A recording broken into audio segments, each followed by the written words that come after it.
आप सभी का मेरा YouTube चैनल जनरल बस पे। जैसे कि अभी नीट को ध्यान में रखते हुए 7 मई को नीट का पेपर है। अभी वो कंटेंट आपके सामने ला रहे हैं। 11th 12th दोनों बायोलॉजी हम कवर करेंगे, बॉटनी प्लस जूलॉजी। कंटेंट वो ला रहे हैं जहां से डायरेक्टली क्वेश्चंस लास्ट 15 ईयर में आ चुका है या फिर आते रहता है। ये तो फिक्स नहीं है कि क्वेश्चन यहीं से आएगा, अगर क्वेश्चन आएगा तो यहाँ से भी आएगा। ये प्रोबेबिलिटी 90% से ऊपर है अकॉर्डिंग टू जो हम लोग का टीम रिसर्च है उसके अकॉर्डिंग। ठीक है, हम लोग लास्ट 15 ईयर्स का क्वेश्चन देखे हैं और उसके अकॉर्डिंग जो ज्यादा बेनिफिशियल है वो करना। मेरा ये भी नहीं कहना कि आप इतना ही करके चले जाओ, लेकिन सबसे पहला बात यह है कि अगर आपको नीट का प्रिपरेशन करना है तो आपको सबसे पहले प्रायोरिटी सेट करना पड़ेगा। पहले क्या करना है, बाद में क्या करना है, उसके बाद क्या करना है। तो सबसे पहला बात ये होना चाहिए कि अगर 3 पेपर है, बायोलॉजी, फिजिक्स, केमिस्ट्री, तो आपको बायो पहले कवर करना चाहिए। और बायो में भी आपको कौन टॉपिक पहले करना है, जैसे कि अगर 11th की बात करें तो पहले आपको प्लांट डाइवर्सिटी करना चाहिए। और प्लांट डाइवर्सिटी में भी अगर आप रिपीटर्स हैं तो आपको जो स्पेसिफिक पार्ट है जैसे कि आईसीबीएन है, यहाँ से हर एक बार क्वेश्चन आता है तो कवर ही करना है। तो पहले यहाँ से स्टार्ट करते हैं और उसके बाद जिस तरह से आपका फ्लेक्सिबिलिटी ऑफ टाइम होगा according to that you have to select topics that are remaining. तो हम लोग जो करने वाले हैं हम लोग वो करेंगे जो कि ज्यादा फ्रीक्वेंटली आस्क्ड क्वेश्चन है। इसी तरह से पूरा बायो कवर करेंगे। मार्च और ऑलमोस्ट 15 to 16 अप्रैल के आसपास तक कवर हो जाएगा। कल हम लोग इससे पहले वाला टॉपिक था फॉर्मेशन ऑफ स्पर्मेटोजेनेसिस, जिसमें कि जूलॉजी का पार्ट था, वो 12th का पार्ट था। काफी क्वेश्चन आता है वो कवर किए थे। और आज हम लोग करने वाले हैं आईसीबीएन। 11th एनसीईआरटी का पेज नंबर 6 पे दे रखा है, पारा नंबर 4।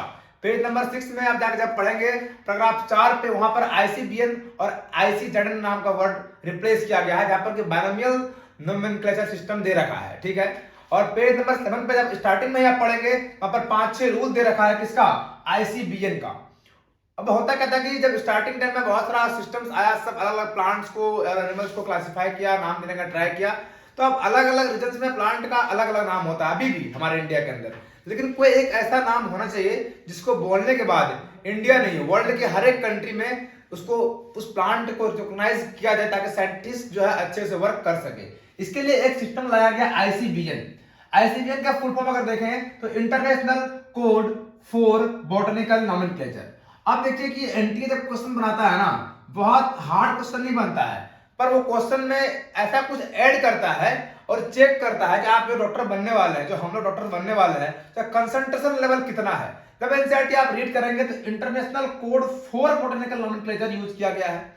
और ऐसा क्वेश्चन आया था और पूछा था कि what is the full form ICBN. एक में दे रखा था कोड फॉर बॉटनिकल नॉमेनक्लेचर और एक में दे रखा था कोड ऑफ बॉटनिकल नॉमेनक्लेचर। तो आपको क्या चूज करना था, international code for botanical nomenclature. वो एग्जाम हम भी दिए थे, 18 का क्वेश्चन है ऐसा। ठीक है, तो वो चीज ध्यान रखना पड़ता है। और जैसे आप आईसीजेडएन की बात करेंगे तो आईसीजेडएन किसके लिए हो जाएगा, सब कुछ सही रहेगा, ओनली बॉटनिकल के जगह पर क्या आ जाएगा, जूलॉजी आ जाएगा, क्योंकि जूलॉजिकल नाम के लिए है ये। लेकिन जब वहां पे आप लिखेंगे ना इंटरनेशनल कोड फॉर नहीं, वहां है international code of zoological nomenclature. तो ये सिंपल सा डिफरेंस में आपका कंसंट्रेशन लेवल को वो चेक कर लेता है। तो मेरा कहना इतना ही है कि जब आप जो भी पढ़े एनसीईआरटी में, बच्चे आजकल देख रहे हैं जो हमारे छोटे जूनियर्स वगैरह है, उसका एक ही काम है कि जल्दी जल्दी पढ़ के और एक आध दूसरा क्वेश्चन लगा लें, कोई फायदा नहीं है। एनसीईआरटी को या फिर जो भी बुक आप रेफरेंस बुक फॉलो करते हो, वैसे तो एनसीईआरटी ही करना चाहिए, लेकिन कभी कभी ऐसा होता है कि कुछ टॉपिक ऐसा है जो एनसीईआरटी से ज्यादा अच्छा होता है कि रेफरेंस बुक से पढ़ लें, जैसे कि मॉलिक्यूलर जेनेटिक्स वगैरह, सब कहीं और से पढ़ेंगे ज्यादा समझ में आता है। ठीक है, तो उस टाइम में अपना आप कंसंट्रेशन लेवल को इंक्रीज करें पढ़ने के समय। बायोलॉजी उसी का डिमांड करता है, बार बार आप थ्योरी को पढ़ें और विथ हार्ड कंसंट्रेशन। ठीक है, तो आपको अच्छे से समझ में आएगा। बायोलॉजी में लोड्स ऑफ क्वेश्चंस करना कहीं से भी वैल्यू नहीं रखता है। अगर शुरू करें international code for botanical nomenclature, ये सबसे पहला क्वेश्चन आ चुका है।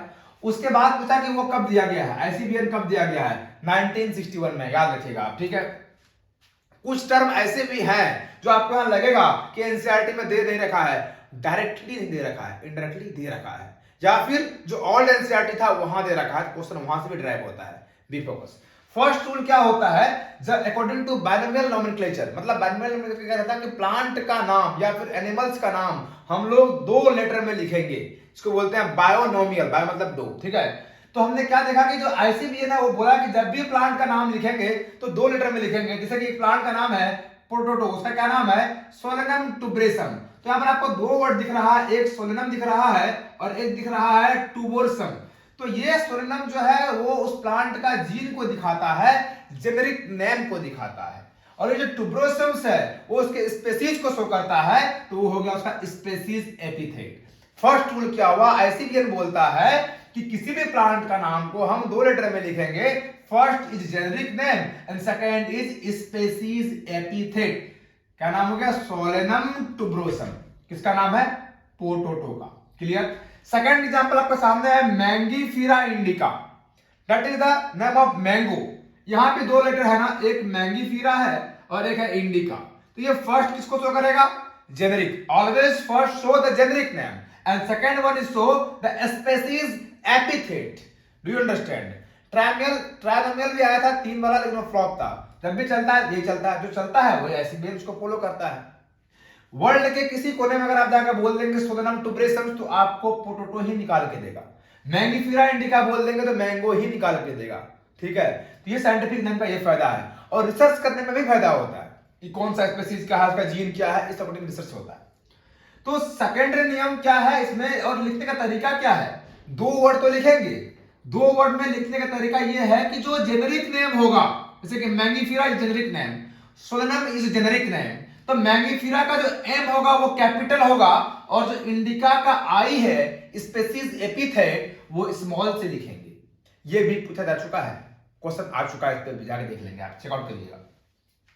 फर्स्ट की 2 लेटर में होगा, और 2 में पहला क्या होगा, जेनेरिक, और सेकंड क्या होगा, स्पेसीज एपिथेट। जेनेरिक का फर्स्ट वर्ड सोलेनम का जो एस होगा कैपिटल होगा, और स्पेसीज एपिथेट का जो टी होगा, वो ट्यूबरोसम का टी वो स्मॉल होगा। सेकंड रूल क्या होता है कि आईसीबीएन में टोटोनम्स वैलिड नहीं होता है, वाइल आईसीजेडएन में टोटोनम्स वैलिड होता है। ऐसे पढ़ा रहे थे एक बार, तो आईसीबीएन आईसीजेड पढ़ा रहे हैं, और लास्ट में जब खत्म हो रहा है तो खड़े होकर पूछ रहे हैं आईसीबीएन का फुल फॉर्म क्या होता है। ऊपर लिखा हुआ इंटरनेशनल कोड 4 बोटैनिकल नोमेनक्लेचर, और ये 4 पे गौर करना है। ऐसा नहीं कि 4 से क्वेश्चन आया था 4 पे कर रहे हैं चर्चा, बाकी एनसीईआरटी वैसे पढ़ ले रहे हैं। जब भी पढ़े तो ये चीज को दिमाग में रखें कि ये जब पूछ सकता है तो कुछ भी पूछ सकता है, और सिंपल पूछता है, बस चेक करता है आपका कंसंट्रेशन को। इस टाइम में जितना पेशेंसली आप पढ़ेंगे उतना अच्छा होगा, जितना जल्दी जल्दी पढ़ेंगे उतना बेकार एग्जाम होगा। तो ठीक है, आईसीबीएन में क्या होता है, टोटोनम्स वैलिड नहीं, मतलब जैसे कि मैंगीफीरा क्या हो गया, ये मैंगीफीरा जेनेरिक नेम है, और फिर से जेनेरिक नेम ही क्या हो गया, रिपीट हो गया। इस तरह से हम लोग बोटनी में नाम नहीं लिखते हैं। लेकिन जूलॉजी में ऐसे कि नाजा ब्लैक कोबरा का नाम है नाजा, पर ये वैलिड है। जूलॉजी में क्या बोलता है, आईसीजेडएन क्या बोलता है कि तुम ये जेनेरिक और स्पेसीज वाला बात यहाँ पर कंसेप्ट नहीं चलता है, यहाँ पर टोटोनम्स वैलिड है। मतलब अगर एक ही को 2 बार रिपीट किए तो बोलते हैं टोटोनम्स, तो नाजा। ऐसे भी आप सोच के देखिए थोड़ा सा कि अगर मैंगीफीरा लिख देंगे तो आईसीबीएन बोलता है, बोटनिकल नोमेनक्लेचर बोलता है कि एक होना चाहिए जेनेरिक नेम, दूसरा होना चाहिए स्पेसीज एपिथेट, तो उसका नियम फर्स्ट नियम ही वैलिड नहीं हो रहा है, और फर्स्ट नियम वैलिड नहीं हो रहा है, हमने बोल दिया कि tautonyms are not valid in ICBN. NCERT सीधा नहीं बोलता है, थोड़ा घुमा के बोल दिया, लेकिन जूलॉजी में ये वैलिड है। तो जहां पर डिफरेंस आया वहां से क्वेश्चन आने का प्रोबेबिलिटी 100%। नेक्स्ट जो कि फिक्स है कि अगर इस बार आना है क्वेश्चन तो यहां से ही आएगा, इतना हम लोग का अनुमान है कि अगर आईसीबीएन पे क्वेश्चन आएगा तो क्वेश्चन ये 3rd नंबर से आना की प्रोबेबिलिटी 90% है। कि जब भी हम लोग रिटन लिखते हैं या फिर प्रिंटिंग करते हैं, लिखते हैं फ्री हैंड से लिख रहे हैं, या फिर प्रिंटिंग करते हैं, उस टाइपिंग करते हैं, तो दोनों का अलग अलग कंडीशन है। अगर फ्री हैंड से लिख रहे हैं या फिर टाइप कर रहे हैं, टाइप समझते हैं, टाइपराइटर था, तो अगर टाइप कर रहे हैं या फिर फ्री हैंड से लिख रहे हैं, तो जो जेनेरिक नेम होता है और जो स्पेसीज एपिथेट होता है, फर्स्ट क्या होता है generic name, second species epithet, ये दोनों को हम अंडरलाइन किए हैं, देख रहे हैं। तो अगर हम टाइप कर रहे हैं या फिर हाथ से लिख रहे हैं, अभी हम हाथ से फ्री हैंड से लिख रहे हैं, कुछ यूज नहीं कर रहे हैं, बस पेन यूज कर रहे हैं, तो दोनों को अलग अलग अंडरलाइन करना है। तो जेनेरिक नेम को और स्पेसीज एपिथेट को आपको सेपरेटली अंडरलाइन करना है। कब? जब आप या तो हाथ से लिखें या फिर टाइपिंग करें। एनसीईआरटी में यह स्पष्ट लिखा हुआ है। तो जब भी आप फ्री हैंड से लिख रहे हो या फिर टाइपिंग कर रहे हो, तो आपको जेनेरिक नेम को और स्पेसीज एपिथेट को अलग अलग अंडरलाइन करना है, यह नियम है। लेकिन अगर आप प्रिंटिंग करेंगे प्रिंट निकालेंगे इसका, तो हमको अंडरलाइन नहीं करना है, थोड़ा इटलिक में निकला। इटलिक मतलब जब भी आप कोई प्रिंट आप देखते होंगे थोड़ा सा वो टेढ़ा निकलता है, जो वही टेढ़ापन होता है उसे बोलते हैं इटलिक, ठीक है। तो जब प्रिंटिंग करेंगे तो ध्यान रखिएगा, प्रिंटिंग के टाइम में जब प्रिंट आउट निकालेंगे तो किस फॉर्म में होगा, इटलिक फॉर्म में होगा। इटलिक इन द सेंस कि थोड़ा सा वो टर्न होता है, ऐसा अगर ये हम लोग सीधा लिखे हैं तो नॉर्मल है, जब प्रिंट निकालते हैं इटलिक थोड़ा सा वो टर्न होता है, उसको बोलते हैं इटलिक। तो इतना दिमाग नहीं लगाना, बस इतना दिमाग लगाना है कि जब हम अपने नॉर्मल हैंड से जब लिखते हैं या फिर टाइपिंग करते हैं उस केस में सेपरेटली अंडरलाइन करते हैं, अदरवाइज अगर हम प्रिंट निकाल रहे हैं, जेरॉक्स निकाल रहे हैं तो कैसा होगा, इटलिक होगा। ध्यान रखिए, अगर इस बार ऐसी बीएल से क्वेश्चन आया तो ये क्वेश्चन फिक्स है। 4 नंबर पे अगर हम देखें तो 4 नंबर में क्या होता है कि जो भी इसको डिस्कवर्ड किया, मैंगो का नाम जो ये रखा कि मैंगिफेरा इंडिका होगा, उस साइंटिस्ट का नाम हम इस जेनेरिक नेम और स्पेसीज एपिथेट के बाद में स्मॉल में लिखेंगे। मैंगिफेरा इंडिका को केरोलस लिनियस नामक साइंटिस्ट ने डिस्कवर्ड किया था, इसीलिए मैंगिफेरा इंडिका के बाद स्मॉल में LINN लिन लिख दिए। क्या लिख दिए, लिन, मतलब स्टैंड फॉर लिनियस, मतलब इससे ये बोलना चाह रहा है कि इस मैंगिफेरा इंडिका को लिनियस साइंटिस्ट ने डिस्कवर्ड किया। साइंटिफिक नेम लास्ट में लिखना है साइंटिस्ट का और शॉर्ट फॉर्म में लिखना है। और जो हम ये 5वां नियम बोल रहा है कि जब भी हम साइंटिफिक नेम या डिराइव करते हैं या तो लैटिन वर्ड होता है या फिर ग्रीक वर्ड होता है। तो साइंटिफिक नेम जो मैंगिफेरा इंडिका है या लैटिन लैंग्वेज का होगा या ग्रीक लैंग्वेज का होगा, इंग्लिश लैंग्वेज नहीं होगा। जो हमारा इंग्लिश होता है ना, वो यहाँ पर इस लाइन में कुछ और मीनिंग देगा, इस लाइन में कुछ और मीनिंग देगा, वो मीनिंग चेंज हो रहा है। और अगर साइंस में ऐसे मीनिंग बार बार चेंज होगा तो डिस्कवरी नहीं हो पाएगा। इसीलिए हम लोग जब भी साइंटिफिक नेम लिखते हैं, मैंगिफेरा इंडिका, सोलेनम टुबरेसम, जो भी हो वो सब या तो लैटिन होगा या ग्रीक होगा। अब जब भी एनसीईआरटी पढ़ेंगे ध्यान दीजिएगा, हमेशा साइंस में यही लिखा होगा ड्राइव फ्रॉम लैटिन और ड्राइव फ्रॉम ग्रीक। और जहां लिखा होता है लैटिन एंड ग्रीक ड्राइव हुआ है, उस चीज को आप याद रखें, वो क्वेश्चंस में आता है। लैटिन और ग्रीक दोनों डेड लैंग्वेज है। डेड लैंग्वेज से ये सेंस है कि इसका मीनिंग चेंज नहीं होता है। मैंगिफेरा इंडिका का मतलब मैंगो यहां भी होगा वहां भी होगा, कहीं पढ़ेंगे Mangifera indica stand for mango. But English में एक ही वर्ड का 1000 सिनोनिम्स होता है, यहां पर नहीं होता, डेड लैंग्वेज है। और लास्ट में ये होता है, लास्ट रूल है 6 नंबर का, जो न्यूली डिस्कवर्ड प्लांट होगा उसका जो स्पेसिमेन होगा, इससे पहले आप पढ़ेंगे एनसीईआरटी में तो हर्बियम सीड, स्पेसिमेन जब आगे पढ़ेंगे दिया होता है, तो उसका जो स्पेसिमेन रखते हैं फ्यूचर के लिए, मतलब उसका जो ऐसे प्लांट है, प्लांट खत्म हो गया तो सब कुछ ना कुछ मात्रा हम रख लेते हैं, उसको बोलते हैं स्पेसिमेन। वो स्पेसिमेन जो हम लोग रखते हैं वो हर्बियम में रखते हैं। कहां पे, हर्बियम। हर्बियम एक स्टोर हाउस है जहां प्लांट को या फिर इसको कैसे रखते हैं, स्टोर करके रखते हैं एज उसका स्पेसिमेन फॉर्म में। तो कहां रखते हैं, हर्बियम में, ठीक है, याद होना चाहिए। तो ये आपने पास आईसीबीएन का 6 रूल। सबसे पहला बात, इसका फुल फॉर्म याद कब दिया और सारा रूल्स अकॉर्डिंगली आपको याद होना चाहिए। और ये 3 नंबर पर फ्री हैंड से जब भी लिखते हैं तो सेपरेटली अंडरलाइन करते हैं, वरना जब प्रिंटिंग करेंगे तो इटलिक करेंगे।